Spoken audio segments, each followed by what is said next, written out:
ಅಂಚೆ ಇಲಾಖೆಯಿಂದ ಕೇಂದ್ರ ಸರ್ಕಾರದ ವಿಶ್ವಕರ್ಮ ಯೋಜನೆ ಅಡಿಯಲ್ಲಿ ಕರಕುಶಲಕರ್ಮಿಗಳಿಗೆ ಟೂಲ್ ಕಿಟ್ ವಿತರಣಾ ಹಾಗೂ ಅರಿವು ಮೂಡಿಸುವ ಕಾರ್ಯಕ್ರಮವನ್ನು ಚಿಕ್ಕಬಳ್ಳಾಪುರದ ಕನ್ನಡ ಭವನದಲ್ಲಿ ಹಮ್ಮಿಕೊಳ್ಳಲಾಗಿತ್ತು.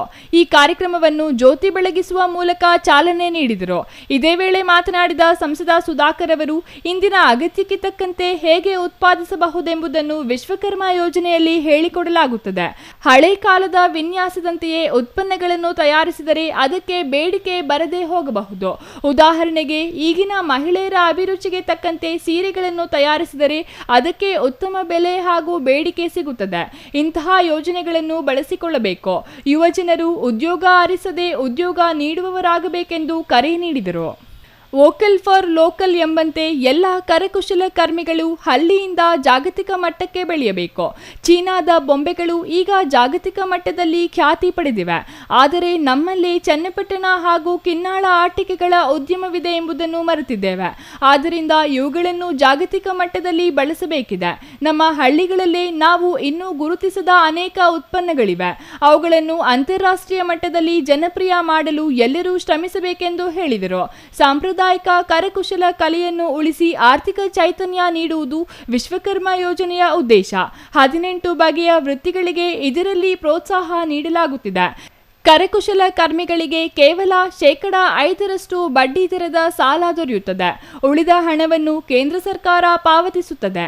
ಇದರಲ್ಲಿ ಸಂಪೂರ್ಣ ಉಚಿತವಾಗಿ ತರಬೇತಿ ನೀಡಲಾಗುತ್ತದೆ.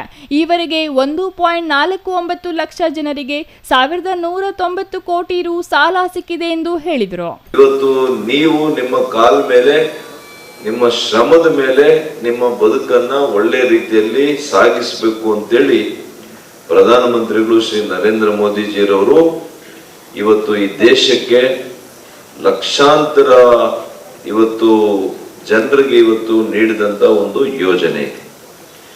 ಇವತ್ತು ಸಾಂಪ್ರದಾಯಿಕವಾಗಿರ್ತಕ್ಕಂಥ ಕರಕುಶಲತೆ ಅಂದ್ರೆ ಇದು ಕೇವಲ ವೃತ್ತಿ ಅಲ್ಲ, ಇದು ನಮ್ಮ ದೇಶದ ಸಂಸ್ಕೃತಿ, ಈ ದೇಶದ ನಮ್ಮ ಪರಂಪರೆ, ಇದು ನಮ್ಮ ಹೆಜ್ಜೆ ಗುರುತು.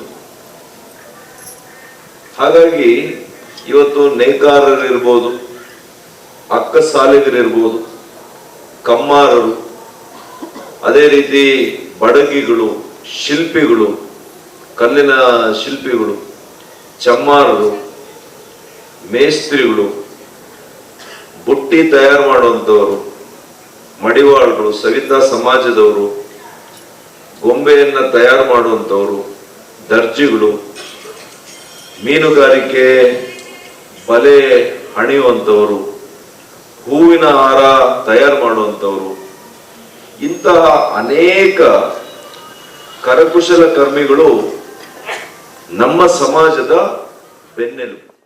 Thoudanahalli Ramesh, CTV news, Chikkaballapur.